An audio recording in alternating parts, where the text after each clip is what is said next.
نحمده ونصلي على رسوله الكريم اما بعد فاعوذ بالله من الشيطان الرجيم بسم الله الرحمن الرحيم والفجر وليال عشر وقال الله تبارك وتعالى إنا أعطيناك الكوثر فصل لربك وانحر إن شانئك هو الأبتر اللهم صل على سيدنا محمد وعلى آل سيدنا محمد وبارك وسلم۔ معزز سامعین کرام اور میرے محترم بزرگوں اور دوستوں، یہ ذی الحجہ کا مہینہ ہے۔ رمضان شریف کی طرح اس مہینے کی بھی بڑی خصوصیت و اہمیت ہے۔ اس مہینے کے شروع کے 10 دن تمام دنوں سے افضل ہیں، اور اس مہینے کی شروع کی 10 راتیں تمام راتوں سے افضل ہیں۔ حدیث کی کتابوں میں آتا ہے ان مبارک دنوں میں سے ایک دن کا روزہ 1 سال کے روزے کے برابر ہے، اور ان مبارک راتوں میں سے ایک رات کی عبادت شب قدر میں عبادت کے برابر ہے۔ اور ایک حدیث میں یہاں تک آتا ہے کہ فرمایا نبی کریم صلی اللہ علیہ وسلم نے کہ جو شخص 9ویں ذی الحجہ کا روزہ رکھے گا تو اللہ تعالی اس کے 1 سال کے اگلے اور 1 سال کے پچھلے تمام گناہوں کو معاف فرما دیں گے۔ تو میرے دوستوں، معلوم یہ ہوا کہ یہ مہینہ جہاں حضرت ابراہیم علیہ السلام کی سنتوں کو زندہ کرنے کا مہینہ ہے، وہیں یہ مہینہ رمضان شریف کی طرح بڑی برکتوں اور رحمتوں والا مہینہ ہے۔ حضرت ابراہیم علیہ السلام کی سنت کیا ہے؟ قربانی کے معنی کیا ہیں؟ قربانی کیا چیز ہے؟ قربانی کس پر واجب ہے؟ اور قربانی کی کیا تاریخ ہے؟ ان تمام باتوں پر انشاءاللہ تفصیلی طور پر بیان کرنے کی کوشش کروں گا۔ میرے دوستو، قربانی لفظ قربان سے بنا ہے، جس کے معنی آتے ہیں فنا کرنے کے، یعنی ایک چیز کو فنا اور قربان کر کے دوسری چیز کو وجود میں لانا۔ جیسے جب انسان لوہے کو فنا اور قربان کرتا ہے تو اس سے موٹر، گاڑی اور جہاز تیار ہوتے ہیں۔ جب انسان مٹی کو فنا اور قربان کرتا ہے تو اس سے اینٹیں تیار ہوتی ہیں، اور جب انسان انہی اینٹوں کو قربان کرتا ہے تو اس سے اونچی اونچی عمارتیں اور بلڈنگیں تیار ہوتی ہیں، اور جب انسان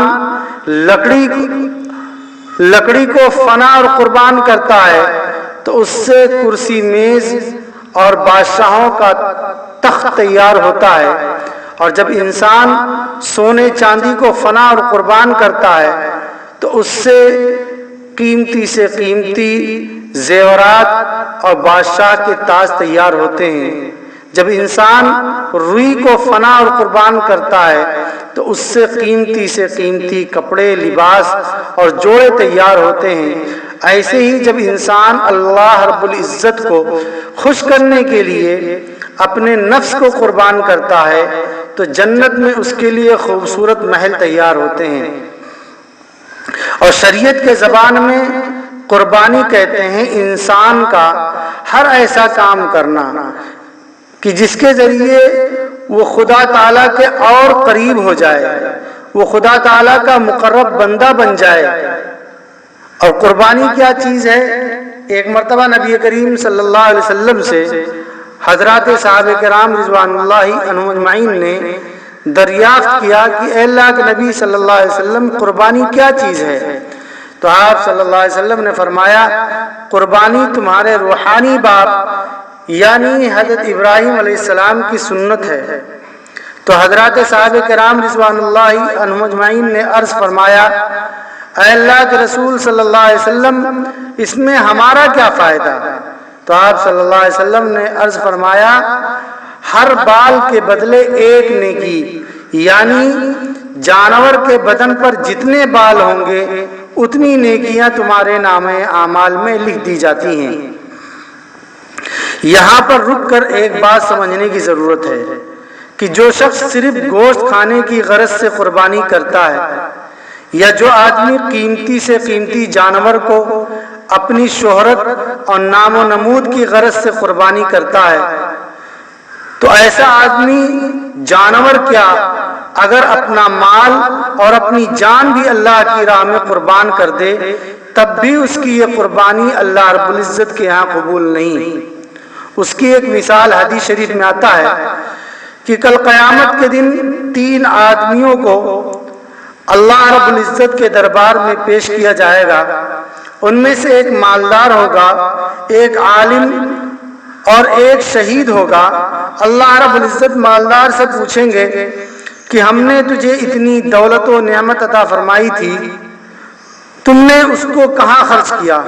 تو مالدار کہے گا، اے پروردگار عالم، کوئی ایسا خیر کا کام نہیں تھا جس میں نے آپ کا دیا ہوا مال خرچ نہ کیا ہو۔ تو اللہ رب العزت اس سے کہیں گے، تو جھوٹ بولتا ہے، تو اپنے مال و دولت کو میرے غریب بندوں پر اور میری راہ میں اس لیے خرچ کیا کرتا تھا تاکہ لوگ تجھے مالدار اور سخی کہیں، سو تمہاری تعریف دنیا میں ہو چکی۔ پھر اللہ رب العزت فرشتوں کو حکم دیں گے کہ لے جاؤ اور اس کو اٹھا کر کے جہنم میں پھینک دو۔ پھر اللہ رب العزت عالم سے پوچھیں گے اور کہیں گے، ہم نے تم کو قرآن و حدیث کا علم دیا تھا، اس علم کو تم نے کیا کیا؟ وہ کہے گا، ہم نے جو علم سیکھا تھا یا جو لوگوں کو سکھایا تھا وہ صرف اور صرف آپ کی رضا اور خوشی کے خاطر۔ تو اللہ رب العزت اس سے فرمائیں گے، تو جھوٹ بولتا ہے، تو نے علم اس لیے سیکھا تھا تاکہ لوگ تجھے بڑا مقرر، بڑا عالم، حافظ اور قاری کہیں، سو وہ دنیا میں کہا جا چکا ہے، تیری تعریف دنیا میں ہو چکی۔ پھر اللہ رب العزت اپنے فرشتوں کو حکم دیں گے کہ اسے بھی لے جا کر کے جہنم میں پھینک دو۔ پھر شہید کو اللہ رب العزت بلائیں گے اور پوچھیں گے، شہید ذرا بتا تو نے میری راہ میں کس لیے اپنی جان کو قربان کیا تھا؟ تو شہید کہے گا، اے پروردگار عالم، ہم نے دین کی سربلندی اور آپ کی خوشی کے لیے اپنی جان کو آپ کی راہ میں قربان کیا تھا۔ تو اللہ رب العزت فرمائیں گے، تو جھوٹ بولتا ہے، تو نے اپنی جان کو میری راہ میں اس لیے قربان کیا تھا تاکہ لوگ تجھے بہادر اور شہید کے نام سے یاد کریں، لہذا وہ دنیا میں کہا جا چکا۔ پھر اللہ رب العزت اپنے فرشتوں سے فرمائیں گے، فرشتوں اس کو بھی لے جا کر کے جہنم میں پھینک دو۔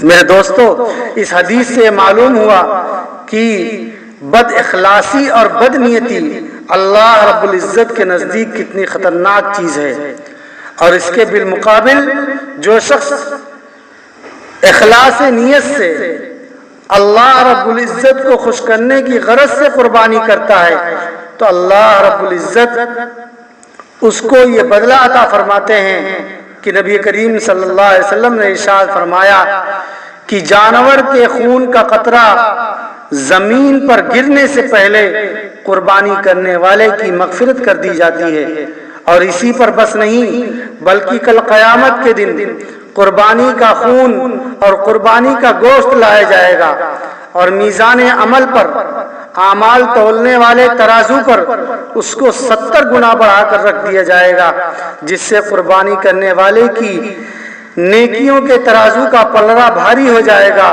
اور جس کے نیکیوں کا پلڑا بھاری ہو جائے گا اس کو خوشی خوشی جنت میں داخل کر دیا جائے گا۔ کتابوں میں ایک واقعہ لکھا ہے کہ ایک صاحب بہت نیک تھے، مگر قربانی کے دنوں میں وہ قربانی نہ کر کے قربانی کے جانور کی قیمت صدقہ کر دیا کرتے تھے۔ ایک رات انہوں نے خواب میں دیکھا کہ میدان حشر قائم ہے، لوگ اپنی اپنی سواریوں پر سوار ہو کر پلصراط کا راستہ طے کر کے جنت میں داخل ہو رہے ہیں، اور میں حیرانی پریشانی کے عالم میں کھڑا یہ سوچ رہا ہوں کہ میں پل صراط کا راستہ کس طرح سے طے کروں، نہ میرے پاس کوئی سواری ہے اور نہ ہی کوئی اور ذریعہ، اور ساتھ ہی میں یہ سوچ رہا تھا کہ یہ سواریاں لوگوں کے پاس کہاں سے آتی ہیں اور کون دیتا ہے۔ اچانک غیب سے آواز آئی کہ یہ سواریاں ان لوگوں کے لیے ہیں جو دنیا میں قربانیاں کیا کرتے تھے، اور چونکہ تم قربانی نہیں کرتے، تم دنیا میں قربانی نہیں کرتے تھے، اس لیے آج تم سواری سے محروم ہو۔ وہ صاحب کہتے ہیں اچانک میری آنکھ کھلی اور اس خواب سے بہت متاثر ہوا، اور اسی وقت میں نے قربانی نہ کرنے سے ہمیشہ کے لیے توبہ کیا۔ معلوم یہ ہوا جو آدمی اللہ رب العزت کو خوش کرنے کے لیے قربانی کرتا ہے، کل قیامت کے دن اللہ رب العزت اس کو اس کے بدلے میں ایک مضبوط سواری عطا فرمائیں گے، جس سے وہ آسانی کے ساتھ پل صراط کا راستہ طے کر کے جنت میں داخل ہو جائے گا۔ دوسری بات یہ معلوم ہوئی اور حدیث شریف سے ثابت ہے کہ قربانی کے دنوں میں قربانی کے عمل سے زیادہ اللہ رب العزت کے نزدیک کوئی اور عمل پسندیدہ نہیں ہے، چاہے وہ قربانی کے جانور کی قیمت سے زیادہ اللہ کے راستے میں آدمی صدقہ خیرات کر ڈالے۔ میرے دوستو، میرے ساتھیو، کل قیامت کے دن یہی قربانی کا عمل ہوگا جو آدمی کے لیے جہنم کی آگ سے بچاؤ کا سبب بنے گا۔ تیسری چیز ہے قربانی کی تاریخ۔ میرے ساتھیوں، کہنے اور سننے میں یہ بات بہت آسان معلوم ہوتی ہے کہ ایک باپ نے اللہ رب العزت کو خوش کرنے کے لیے اپنے بیٹے کے گلے پر، اپنے بیٹے کے حلق پر چھری چلا دی، مگر اس کارنامے کو انجام دینا، اس کام کو کر گزرنا بہت مشکل ہے۔ ایک باپ کو اپنے بیٹے سے کتنی محبت ہوتی ہے، کتنا پیار ہوتا ہے، اس کا اندازہ تو وہی لگا سکتا ہے جو صاحب اولاد ہو، خصوصاً جب بیٹا خدمت گزار ہو، اطاعت شیار ہو اور ہونہار ہو، اور سب سے بڑی بات یہ ہے کہ وہ بیٹا بھی اکلوتا ہو، اس کے علاوہ اور کوئی اولاد بھی نہ ہو، اور وہ بھی بڑی دعاؤں اور منتوں کے بعد 86 سال کی عمر میں ملا ہو، جو بڑھاپے کی عمر میں زندگی کا آخری سہارا ہو۔ ایسے باپ کو اس بیٹے سے کتنی محبت ہو سکتی ہے، اس کا اندازہ تو وہی لگا سکتا ہے جو اس راہ سے گزرا ہو، مگر ایسا نہیں ہے میرے دوستو، ایسا نہیں ہے۔ جس کا دل ایمان و یقین کے نور سے روشن ہوتا ہے، جسے وحدہ لا شریک کی معرفت حاصل ہوتی ہے، جس کا باطن اطاعت و محبت اور تسلیم و رضا کی چراغوں سے منور ہوتا ہے، وہ خدا تعالیٰ کے حکم پر اپنی محبوب سے محبوب اور اپنی پسندیدہ سے پسندیدہ چیز کو بھی نچھاور کرنے سے دریغ نہیں کرتا، چاہے وہ مال ہو، چاہے وہ آل ہو، چاہے وہ عہدہ اور منصب ہو، چاہے وہ شان و شوکت ہو، چاہے وہ جاہ و جلال ہو، حتیٰ کہ وہ اللہ رب العزت کو خوش کرنے کے لیے اپنی جان کا نذرانہ بھی پیش کرنے سے پیچھے نہیں ہٹتا۔ میرے دوستو، یہی وہ چیز تھی جس نے حضرت ابراہیم علیہ السلام کو بیٹے کی قربانی پر بے تاب و بے قرار کر دیا تھا، اور اپنے پیارے بیٹے کو بلا کر فرمایا، یا بنی انی ارا فی المنام انی اذبحک فانظر ماذا تری، اے میرے بیٹے، میں نے خواب میں دیکھا ہے کہ میں تمہیں خدا تعالیٰ کے حکم سے ذبح کر رہا ہوں، پس تم غور کرو کیا مناسب سمجھتے ہو۔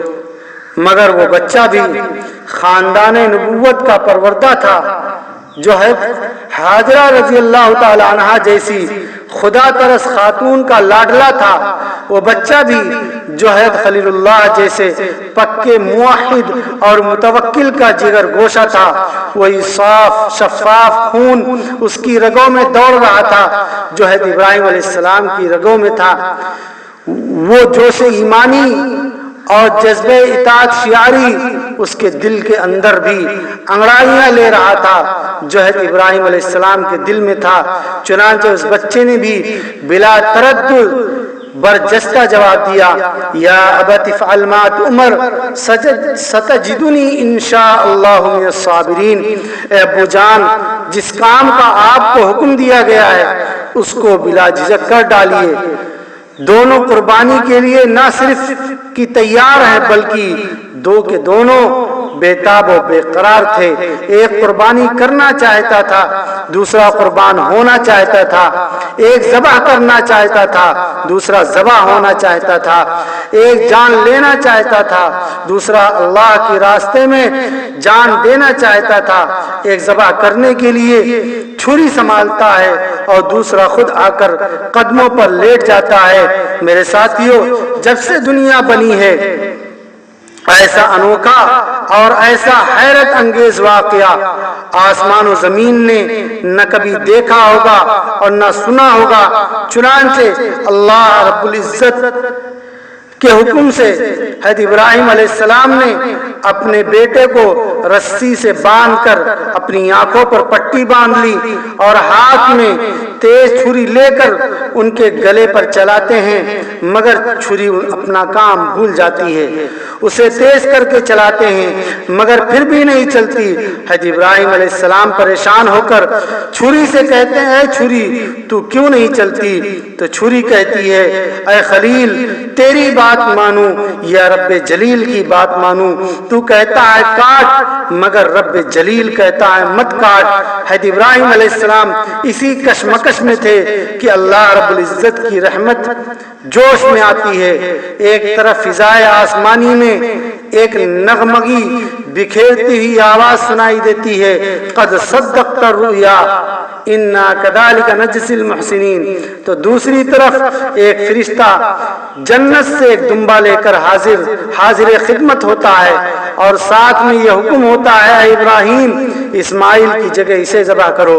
اللہ رب العزت کو حضرت ابراہیم علیہ السلام کی یہ ادا اتنی پسند آئی کہ رہتی دنیا تک کے تمام مسلمانوں پر اس طرح قربانی کو واجب اور ضروری قرار دے دیا اور اپنے پیارے حبیب جناب محمد رسول اللہ صلی اللہ علیہ وسلم کی زبان مبارک سے کہلوا دیا کہ جو صاحب نصاب ہونے کے باوجود، جو استطاعت رکھنے کے باوجود سنت ابراہیمی کو ادا نہ کرے وہ ہماری عیدگاہ کے قریب نہ آئے۔ میرے دوستو، عید قرباں دراصل حضرت ابراہیم علیہ السلام کی اسی سنت کی یادگار ہے جسے ہم ہر سال بڑے ہی شوق اور بڑے ہی خوشی و مسرت کے ساتھ مناتے ہیں۔ مگر ذرا سوچیے اور غور کیجیے، قربانی کا مقصد کیا ہے؟ قربانی کا تقاضا کیا ہے؟ یہ عید قرباں ہم کو ہر سال کس چیز کا پیغام دیتا ہے؟ میرے دوستو، یہ عید قرباں علامتی قربانی کے ذریعے ہمیں ہر سال یہ پیغام دیتا ہے کہ اسلام کے ماننے والوں، اے خدا واحد پر ایمان رکھنے والوں، اے رسول کی رسالت پر اعتقاد رکھنے والوں، جب بھی تم سے اسلام کی حفاظت و اشاعت کے خاطر، جب بھی تم سے ناموس رسالت کے خاطر، جب بھی تم سے اسلام کی ترقی و سربلندی کے خاطر مال کا مطالبہ کیا جائے تو اپنی جمع پونجی کو نچھاور کر دینے سے پیچھے نہ ہٹنا۔ اگر اولاد کی قربانی کا مطالبہ کیا جائے تو اپنی اکلوتی اولاد تک کو بھی اسلام کی حمایت اور اسلام کی حفاظت میں قربان کر دینا۔ اور اگر ایسا وقت آ جائے کہ اسلام باطل کے نشانے پر آ جائے، مسلمان قوم دشمنوں کے نرغے میں آ جائے تو ہنستے کھیلتے اپنی پیاری جان کو بھی اللہ رب العزت کی راہ میں قربان کر دینے سے دریغ نہ کرنا۔ میرے دوستو، یہی عید قرباں کا پیغام ہے۔ عید قرباں ہم کو ہر سال اسی کا سبق دیتا ہے۔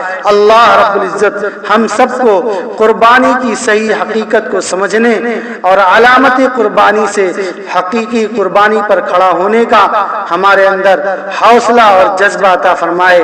اللہم ربنا تقبل منا انکا انت السمیع العلیم وتب علینا انکا انت التواب الرحیم۔ سبحان ربک رب العزت عما یصفون وسلام علی المرسلین والحمد للہ رب العالمین وآخر دعوانا ان الحمد للہ رب العالمین۔